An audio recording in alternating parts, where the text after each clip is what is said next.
All right, welcome back to Cotton Candy 101. This is the big one, the one everyone asked for. It's time to teach you how to spin. Spin, spin you right. I don't want a copyright claim. All right, let's go.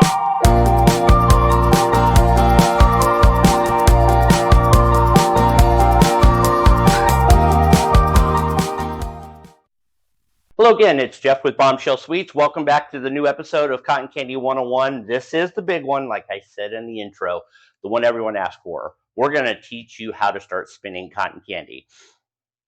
Like so many things, there's a lot of different ways to do this. What we are going to be focusing on today is how we do it, which is pre-packaging with a horizontal machine.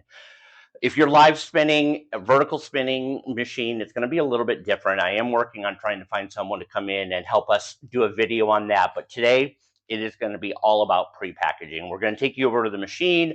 We're going to show you how we do it. And by the end of this episode, you should be able to start making your own cotton candy. So unlike all the other episodes, I'm not doing it right here. Let's see you over at the machine in the production area.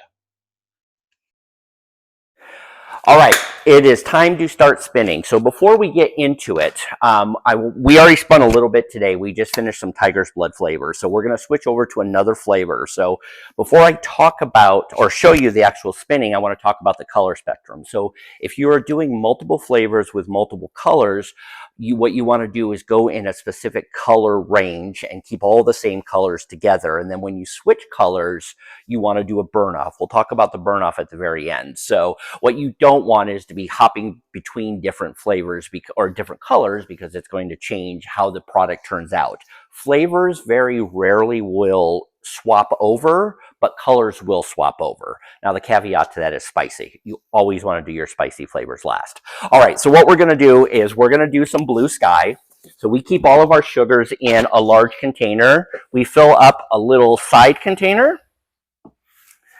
And what we're going to do is I like to pre-spin it, because what we're trying to do is accomplish balance. The one thing about horizontal machines is balance. So you want to make sure you're getting the sugar in there equally distributed. So what you want to do when you fill this up, you want to fill it to the bottom of the cone. So we call this whole thing the spinning head. You want to fill it up to about the bottom of that. You don't want to fill it all the way up, because you'll start to get some buildup in there. So you want to get a good amount there, kind of to the bottom of the cone, and it's nicely filled. So now we're going to get actually spinning. We're going to turn on the motor first, and then you turn on the heat. Now at this point, I might have to switch over to a voiceover. We're going to see how the audio is recording. You always want to spin at somewhere in about the 80% range. You can change the temperature if you're combating certain elements like cold or heat or humidity. All right, so I have my heat on and I have the motor on, and it is starting to warm up. You're going to start seeing buildup on the side. So we are filling containers. So the most important thing with the containers is a nice, compact, not overly squished. So what I always say, soft hands. It's almost like an art form. You're going to want to do soft hands. So now we're getting some buildup on the rim. What we're going to do is we're going to kind of fold it, and with light hands, create a little bit of a ball. And then you're going to add to that ball while gently kind of forming it. And then you're going to get a good amount. You're going to go to your container and then kind of gently fill it in. And you want to kind of have it towards the top, and you'll see you got a really nice fill there. Now the machine is catching up to us, so we're going to catch up a little bit. Now if your machine is going faster than you can spin and pack, you can always turn the temperature down. That will slow it a little bit. All right, we got another one here. So you're going to do it and kind of create a nice little ball, or as Melissa likes to say, like a little hand muff. Now this is all feel. This is the one thing in what we do with cotton candy that there's no measurable amount. It comes down to feel. Although if you do weigh your containers before and afterwards, you're always right about 2 ounces of weight. Now I didn't quite fill this up all of the way because I wanted to do a demo. That's probably pretty good. On average, with the Gold Medal Breeze and with Bombshell Sweet Sugar Floss, you're usually going to get anywhere from 6 to 8 containers, depending on what flavor it is. Some flavor produces a little bit more, some a little bit less. If you are doing more than 10, you might not be filling them up enough. If you're doing under 6, your machine, your head might be clogged a little bit, or you might be putting too much in. Now, one thing when it comes to putting too much in, the caveat to that is going to be if you are having stuff, it's the summer and there's a lot of heat, or you want stuff to last a little bit longer in the container without shrinking, you can always overstuff it. So, machine is still producing pretty good here. Now, normally when we're doing production, we're doing multiple flavors and hundreds of containers a day. So we're going to keep going through this process. Right now, we're only going to do the one spin to kind of give us to the point where we can go on to the next step. So you're going to see it's going to start to slow down a little bit, but it's still producing pretty nicely. Now, some people will spin until the very, very, very end. I've noticed over the years that the last stuff to come out sometimes can have a little bit of a burnt flavor to it. So I usually will cut it off when I know it's getting to the end. Also, sour flavors are very susceptible to a burnt flavor. So when it comes to a sour flavor, I usually don't do the last little bit because of that. So it's at the end of its spin. I'm gonna probably throw that away. I'm gonna get all my lids on. This is also a really good time for you to do your flavor labels. If you have a little bit of time while your machine is doing a burn off. So right now, we're gonna get these lids on. And then I'm gonna transfer these over. I'm gonna label them and transfer them over. But what I wanna do is go to a burn off. So every 4 to 5 spins, or any time that you are doing a change of flavor, you wanna do what we call a burn off. So what we're gonna do is, this machine is basically stopped producing. There's a little bit of wisp, but not a lot. We're going to go down to the temperature gauge and we're going to turn that all the way to high. Now what that is doing is it's increasing the temperature that is producing the coil, so it's burning off more of that. You do not want to use your burn off candy because it's definitely going to have a burned taste to it. So we're going to leave that on high and we're going to let it go for about a minute or so. Now, you do want to do this on a regular basis, like I said, every 4 to 5 spins or at the end of a flavor change, because what that's doing is keeping your screen a lot cleaner. On a good day where we have room temperature and low humidity, we can literally do 300, 400, 500 containers without doing a tear down and a clean if you're doing proper burn offs. So we're going to let this go for about a minute. I might do a little bit shorter now because you guys are waiting me on the video. So once we've let that go for about a minute or so, we're going to turn the heat back to about 80%. Shut your motor off. Or sorry, shut your heat off and then shut your motor off.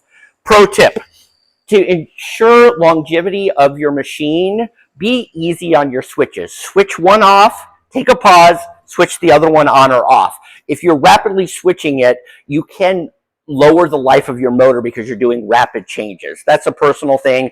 I've always had really good longevity with my machines, and it's because I'm easy on the switches and I always have a pause between the different switches. So what we have done here is we've done that burn off. You see some smoke. I'm going to let it pause for about 10 or so seconds, and then I'm going to turn just the motor on again. Now you're going to see it's going to kick out some more stuff. That is just the burn off material that residual heat has done. So let that spin out. I'm going to shut it down. I'm going to do a quick swipe and clean. Also, pro tip, the middle of this can hurt. It's got the leather floaters in there. Always be very, very careful about putting your hand in by the spinning apparatus. You'll get really good about keeping your hands on the side. Keep it away from the middle. Also, as you're spinning more and more, as the head does heat up, the longer you're going, if you put your hands inside of here when it's hot, sometimes it will be spitting out burning sugar, what we like to call lava. So as long as your hands are on the outside of the cotton candy, you're fine. And the lava usually only happens at the end of the spin. The word of warning is just be careful about putting your hands inside of there at the end of the spins, because sometimes you can get some liquid sugar on your hands. So all right, so we've done the burn off, we did the spin after the burn off, and then what the next thing would be, we would be putting another flavor in and going from there. But what we're going to do is we're going to give this machine a little bit of a time to cool off. You always want to let it cool off at least a half hour, 45 minutes until it's really cool before you start the disassembling process. So we're going to cut. We're going to come back after the machine cools off and we'll do the disassemble and cleaning. All right, so the machine is cooled down. So what we're going to do is you want to get yourself a nice little handy screwdriver, and the first step is going to be taking these screws out.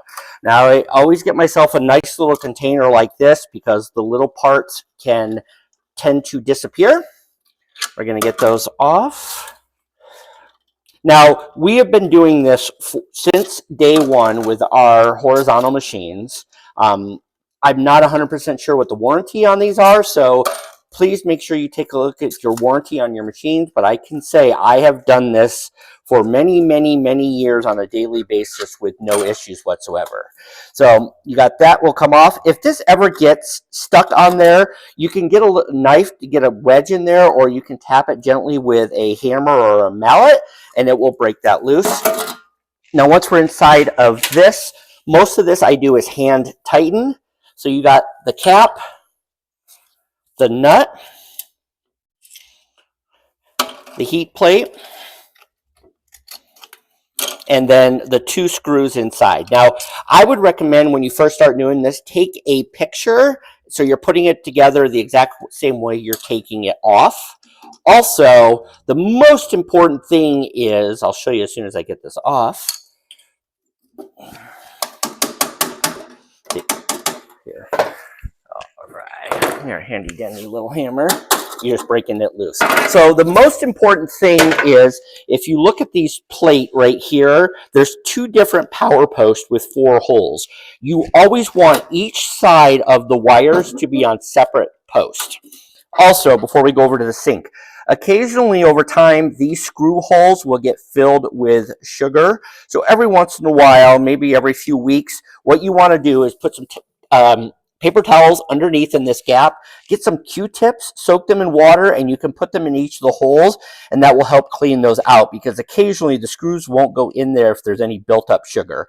So we've taken everything apart, and now we're going to go. All right, so we've got our water bath here. This is just regular sink hot water. These pieces are going to go in there. You just want to make sure they're submerged. Now this is going to soak anywhere from 20 to 30 minutes. You don't want to do that.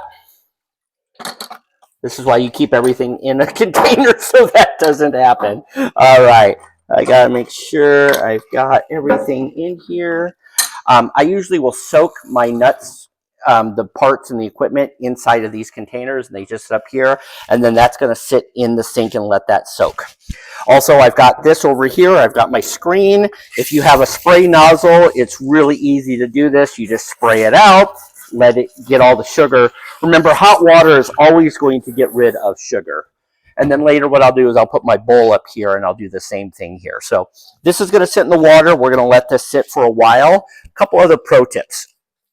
Now, most of the time, if you're doing this on a regular basis, you can already see a lot of that's already melted off.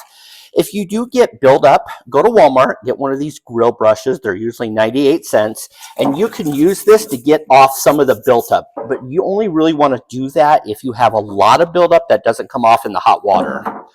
Also, there's a handy product called Carbon-Off. Now, this is very caustic, so you want to be very, very careful with it. I only use this maybe a couple times a year. What you want to do with this is follow the instructions, because it does tell you it will eat through certain things. But what you can do is actually do a full disassemble on this coil and spring. You take these off. You want to make sure you know exactly what you're doing, but we've also done this quite a few times. And then you spray the screen with the Carbon-Off, and it can really help get rid of a lot of the built-up carbon. Once again, I only do that every once in a while if I have an incredible buildup, or I usually will do it a couple times as maintenance. But we're going to leave that soaking in the water for about 30 or 40 minutes. We're going to put it up here to dry. We'll do our bowl and all that. But that's going to be the last step we do. And then what the most important thing is, it needs to dry overnight. You never want to do this where you don't have at least an overnight of it drying. So we'll leave it out overnight. It will dry and it'll be ready to go back together. And the next video, or the next part of this, we're going to put the reassembling process. It's basically doing everything in reverse. So if you don't want to watch the end of this, you could just reverse the last part of it, but we're going to show you that on the next video.